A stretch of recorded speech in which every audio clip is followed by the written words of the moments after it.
कार्यक्रम तुहर गोठ हमर गीत सुनमैया जम्मो श्रोता मितान मल्ला अनीश श्रीवास के राम राम और जय जोहार जी। श्रोता मितान हुआ ये आज पितर पाक के विदाई के दिन के संग नवरात्रि के हो जाए शुरुआत और वही शुरुआत के संगे संग 9 दिन माता रानी के सेवा करे के हमला मौका मिली और आशीर्वाद हमला मिली मितान। अब एक संगे संग आप मन आनंद भी लेवा था भाई हमारे कार्यक्रम तुहर गोठ हमर गीत के। तो आज के कार्यक्रम में कौन कौन श्रोता मितान से का गोट बात हुई तेला चला भाई सुन लेथन और सुनथन पहला कालर कोने जी। हेलो हेलो नमस्कार दादा, मैं चिरमिरी कुरासा कॉलोनी से इंद्रभान सिंह बोलता हूँ। स्वागत है जी कार्यक्रम तुहर गोट हमर गीत में। और सबसे पहले दादा आपके तमाम श्रोता के चला थे दादा यहाँ तो बढ़िया से एकदम काफी दूरी में वही मतलब कि 25-25 मीटर के दायरे में खंभा में एक लाउड स्पीकर लगी से पूरा एकदम जबरदस्त एकदम यहाँ चला भी तो बाजा बंद हुई से और पूजा का माहौल एकदम बड़ा तेजी से जोरों से चलत है दादा। एकदम माहौल एकदम गर्मा गर्म भक्तिमय माता का सेवा का कार्य चलत है, बहुत अच्छा लगा था दादा। चला ठीक है, तो फिर भक्तिमय माहौल में आनंद लेवा नवरात्रि के और इसने फिर हमारे कार्यक्रम के भी आनंद लेवा मिता। हाँ दादा।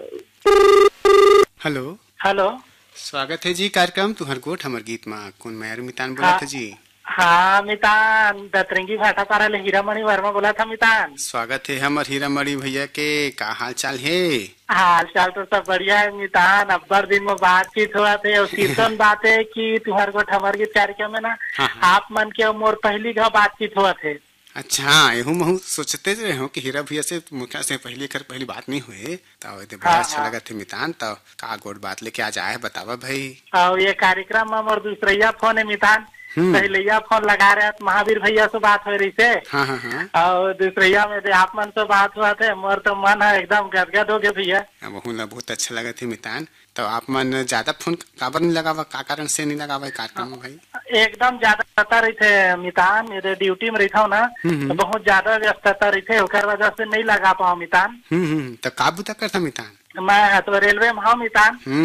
तो ही ड्यूटी चलती तुम्हारे तो शिफ्ट ड्यूटी रही थे का मितान आप मन के? हाँ शिफ्ट वाइज ड्यूटी रही थे मितान, दिन ड्यूटी आज आए हूँ मैं। हाँ और थोड़ा सा मार्जिन निकाल के मैं क्या ट्राई कर रहा हूँ करके अब पहले यह घंटी मोर पहली बार में लग गई मितान। वाह वाह चलो बड़ा अच्छा बात है, कते अच्छा संयोग है और ये बहुत अच्छा लगा थे। खेती बार तो गाँव बस्ती सब एकदम मस्त है और ये पितर विदा हुई ओकर बाद दुर्गा पक्ष के तैयारी चला थे गाँव में मितान पूरा। हाँ मितान सब कति आज पितर विदाई के जेन हावत तेन हावा माहौल हावा जेती ले निकलबे तेती ले आज होम के जेन हावा खुशबू आवत है। आप मन अपन काम के बारे में थोड़ा बतावा तो मितान। रेलवे में तो का बुता करता? हाँ मितान ये रेलवे में हूँ मैं मितान। ये इंटरलॉकिंग गेट है मितान, तो संपार फाटक में रिठो में है तो ये अभी सिग्नल विग्नल के पूरा काम रही थे मितान। तो बहुत अलर्टनेस ड्यूटी रही थे हाँ मितान।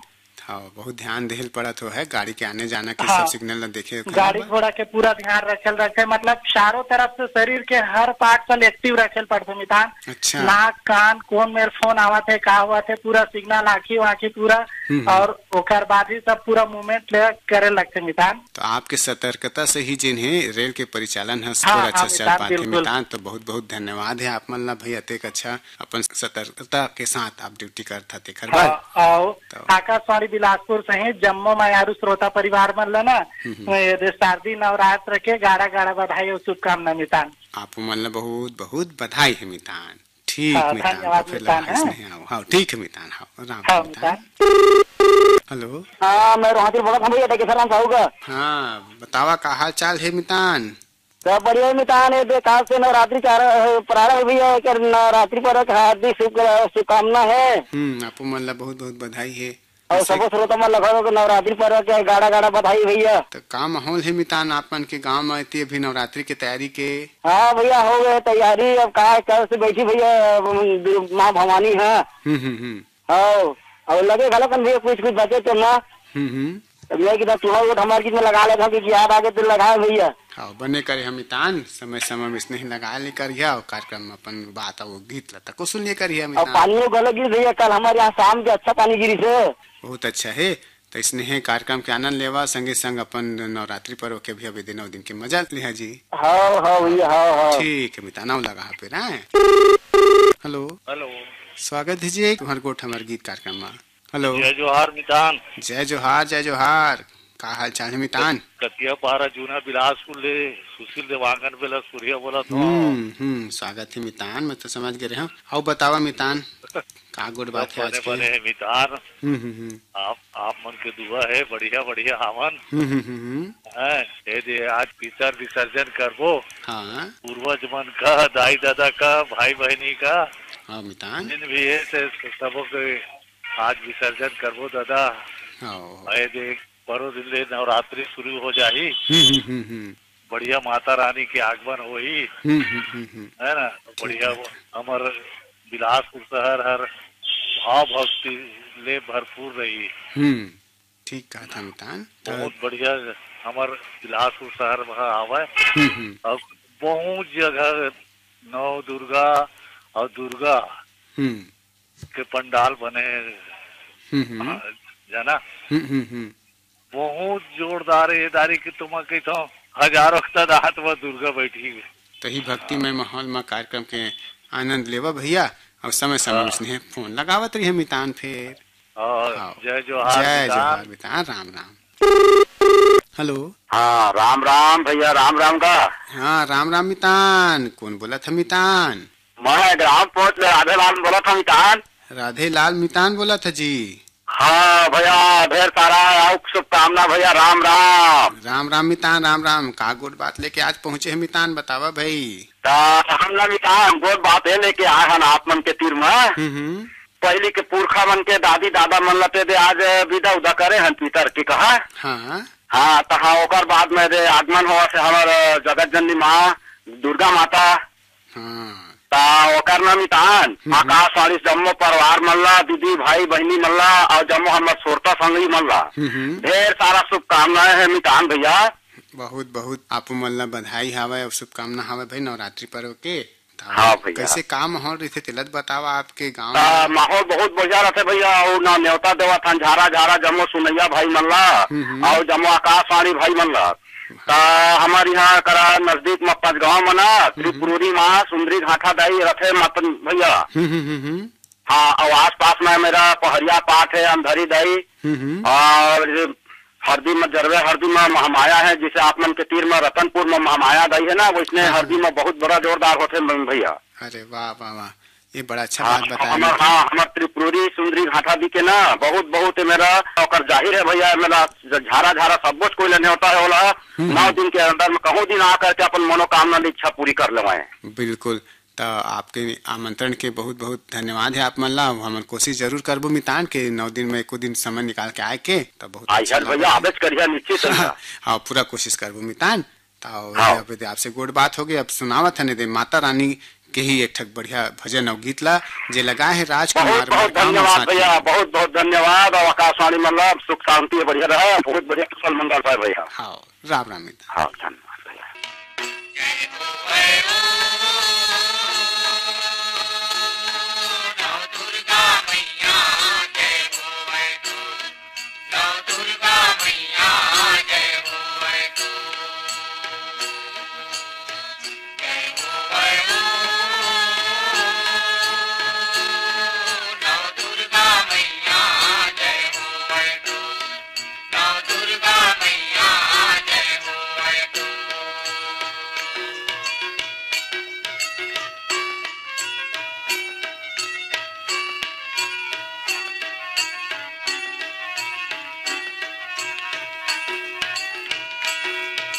कहाँ ले आवे शारद मैया, कहाँ ले आवे लक्ष्मी ओ, कहाँ ले आवे शारद मैया, कहाँ ले आवे लक्ष्मी ओ, कहाँ ले आवे शारद मैया, कहाँ ले आवे लक्ष्मी ओ, कहाँ ले आवे शारद मैया, कहाँ ले आवे लक्ष्मी ओ, कहाँ ले आवे शारद मैया, कहाँ ले आवे लक्ष्मी ओ, कहाँ ले आवे शारद मैया, कहाँ ले आवे लक्ष्मी ओ, कहाँ ले आवे शारद मैया, कहाँ ले आवे लक्ष्मी ओ, कहाँ ले आवे शारद मैया, कहाँ ले आवे लक्ष्मी, कहाँ ले आवत मोही ओ।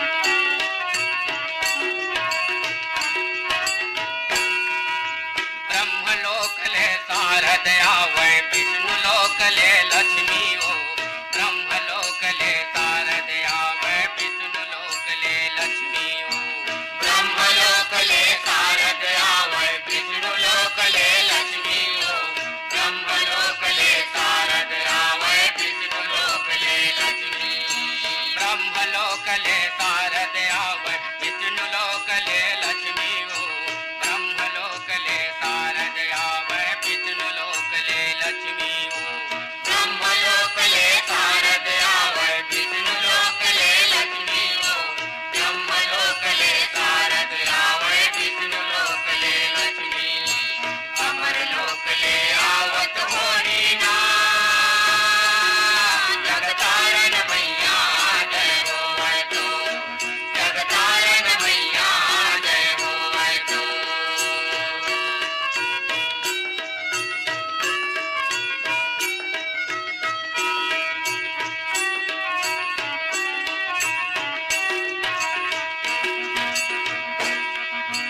कामाया वै शारद मैया कामाया वै लक्ष्मी ओ कामाया वै शारद मैया कामाया वै लक्ष्मी ओ कामाया वै शारद मैया कामाया वै लक्ष्मी ओ कामाया वै शारद मैया कामाया वै लक्ष्मी कामाया वै शारद मैया कामाया वै लक्ष्मी ओ कामाया वै शारद मैया कामाया वै लक्ष्मी कामाया वै शारद मैया कामाया वै लक्ष्मी कामाया वै शारद मैया कामाया वै लक्ष्मी कामावत होनी ना नव दुर्गा मैया जय होवे तो नव दुर्गा मैया जय होवे तो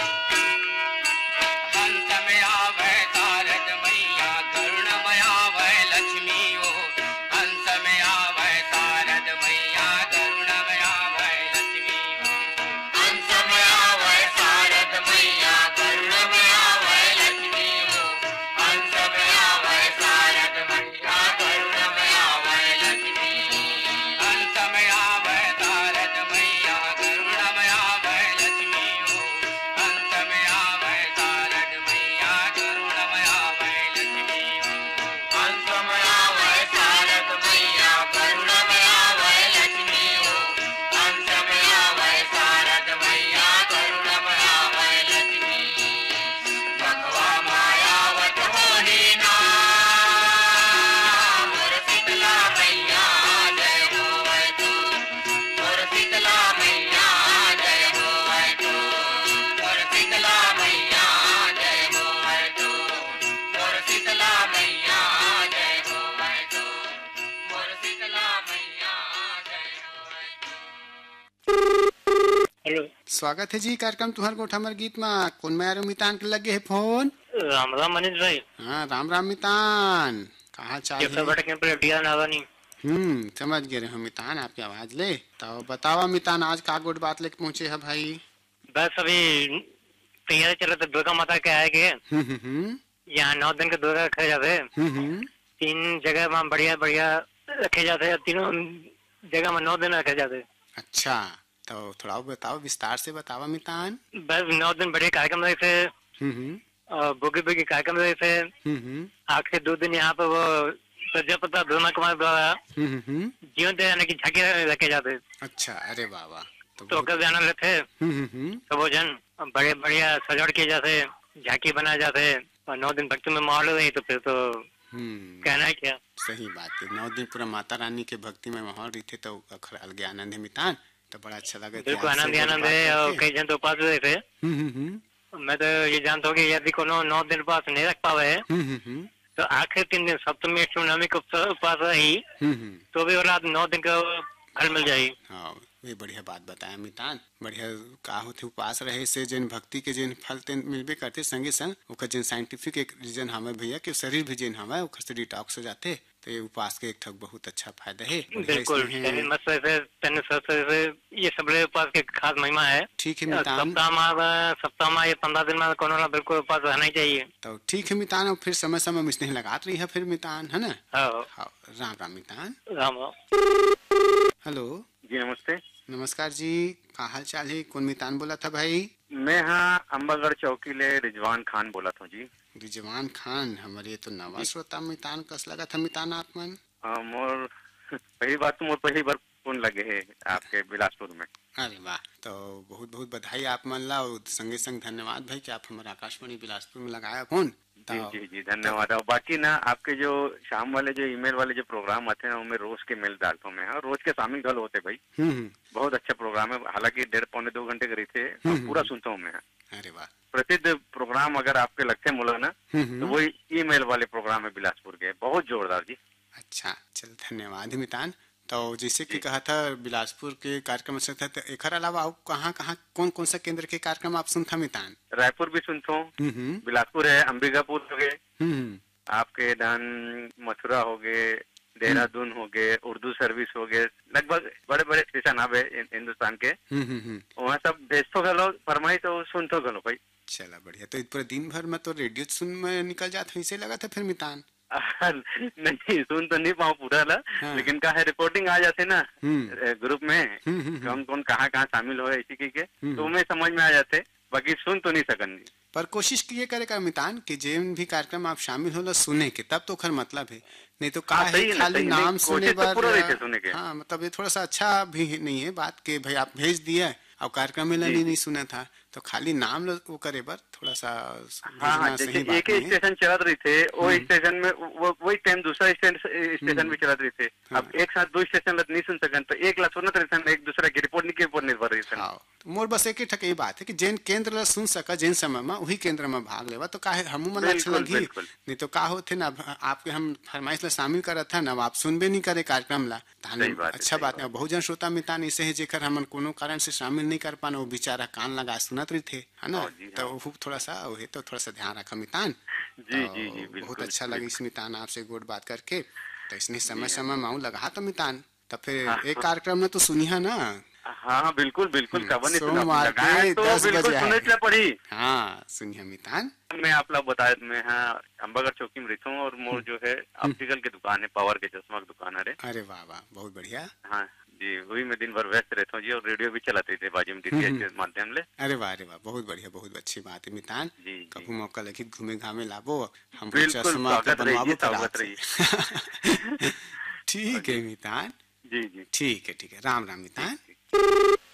हेलो हेलो, स्वागत है जी कार्यक्रम तुहर गोठ हमर गीत मां मयारू मितान, अपन नाम बतावा जी। हाँ, समाज ज्ञान मितान अनिल श्रीवास बोला था। हम अपन के मितान भगत राम पटेल सिंगारवाड़ी गुटकुल बोला था। आवाज ल पहचान गए आप मन मितान, बड़ा अच्छा लगते, कोनो श्रोता मितान पहचान जाते तब मया दिलदार दिखते। ये तो प्रेम मितान, अगर आवाज नहीं पहचान सके तो फिर हमार का प्रेम। ठीक कहा था मितान, ठीक कहा था। तब बतावा भगत भैया आज के का गुड बात है? हाँ, बस हमन एक कहत रहे मितान की आज हमन पितर का विदा करतन, मतलब माँ बाप के आज पितृ विसर्जन है। और आने वाला कल में अपन जेन माँ है शेरा वाली, ओकर आगमन होते, तो एक जन माँ बाप की विदाई है और दूसरा माता रानी के आगमन है। तो ऐसा अवसर में आपके माध्यम से, आपके आकाशवाणी के माध्यम से जितना भी संगीत साथी तेला सबले पहले तो जय जोहार, राम राम नमस्कार पहुँचा। राम राम मितान। और हमन कहत रहे मितान कि जब हम बढ़िया सुंदर माता पिता ला अगर हमन जैसे मानत हन जियत माँ, तब कहीं जेन हम श्रद्धा से जेन आज श्राद्ध करे हन वो हर फलीभूत होते। और उसने टाइप के आने वाला जेन त्योहार है वह जिन में हमन त्योहार मनाबो नवरात्रि के, तो अपन जेन पंडाल के व्यवस्था है, अपन जेन बाजा के व्यवस्था है, ओला सुनियोजित ढंग से रखबो जेमा कम आवाज रहे, रस्तम पंडाल मत बना जेमा आ जाए में कोई असुविधा होए। तो ये सब बात अगर ध्यान में रखबो तो जेन हम त्योहार मनाबो तेन हाँ बड़ा अच्छा रही। ऐसे मोर कहे मतलब रही से मितान। बहुत अच्छा बात बताया मितान, बहुत अच्छा संदेश है आपके बात में और कतेक अच्छा स्नेही बात होते तो हम मन अच्छा लगते। तो आपके जिन गोट बात है तेला हम श्रोता मितान मन सब सुनत हुआ है तो स्नेह सुनही और गुनही इसे उम्मीद करत हन मितान। हाँ मितान, बहुत अच्छा बात है। तो फिर स्नेह आऊ लगा हम मितान तो फिर आओ आगू। हाँ मितान, इसके लेकिन बात को मैं आपके माध्यम से संगी साथी तक पहुंचाना चाहते रहे। अब एक सुंदर बात करा है एक लिए बहुत बहुत धन्यवाद। जय जोहार, राम राम जय मितान। जोहार मितान, राम राम। हेलो हेलो, स्वागत है जी कार्यक्रम तुहर गोठा मर गीत में। राम राम मितान। राम राम मितान, राम राम। कौन बोला था जी? हेलो, मैं बोला था चौहान वर्मा, बोला था भाटा पाड़ल। अच्छा चौहाराम वर्मा मितान जी हाँ, बतावा मितान आज कहाँ गोट बात है? सब बढ़िया है। बढ़िया है। हाँ, तो का माहौल है, का बुता चलत है तेला बतावा था तो गोट का बात करा फिर अब लगाया था। पितर के आखिरी खेदा भी रहे ओकरे सब फोन करते के आओ तो दुकान में बैठे हैं और कल फिर नवरात्र की तैयारी हो जी। हाँ मितान, तो का के दुकान है मितान? मोर किराना दुकान था। अच्छा किराना दुकान है। तो पितर विदाई के होम हुमन हो गए है, अब दुकान में बैठ के अब जनता के सेवा चलती से है ना। तो बड़ा बोबरा हो गए खवाई। अही तो एक प्रसाद के रूप में जिन चढ़ते हमारे पितर मन ला तो बहुत अच्छा लगते। तो अच्छा लगते जब निकलबे गली मोहल्ला ले तो सब पितर विदाई के जब होम हुमन दे रही थे तो सब सुगंध निकलते तो बड़ा अच्छा लगते ना मितान। जी हाँ, आप कौन बोल रहे थे? मैं अनीश श्रीवास बोला था मितान। आपकी तवाजिया लगे नहीं का कौन बोला? धन्यवाद। तो मैं कहत रहे मितान अब दे पितर विदाई के संगे संग माता रानी के अब स्वागत करे के समय ही कल से आगमन हो। तो आपो मन के पारा मोहल्ला में माता रानी बैठाते मितान? हर जगह बैठे, चौक जा रहा हूँ हमारे सामने से बैठी, बिल्कुल चौक के हमारे सामने घर के सामने हमारे बैठी। तो आपो मन सेवा देता हूँ जाके। चला बहुत बढ़िया है। तो इसने ही माता रानी का सेवा देवा 9 दिन और खरा आशीर्वाद मिला आप मन ले उम्मीद करबो मितान। तो फोन लगाए तेन अच्छा लगिस। तो अब दे माता रानी के बात चलत है तो बढ़िया गीत सुनिए जाए। राम राम। हाँ मितान, तो ले मितान सुना भाई भगत साहू और खरसंगवारी द्वारा गाए ए गीत लजी।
भगत साहू और साथी मन के स्वर में सुने भाई माता रानी के कद का बढ़िया ये गीत लजी तब एक संग संग संगवारी हुआ दे समय हो गए कार्यक्रम तुहार गोठ हमर गीत ले आप जम्मो श्रोता मितान मन से अनुमति ले के तब आज के कार्यक्रम में हमर तकनीकी जिन सहयोगी रही सवरी से भैया गौरी शंकर कौशिक जी तब अब देवा अनुमति अनिश श्रीवास्तव और झोका राम राम और जय जोहार जी।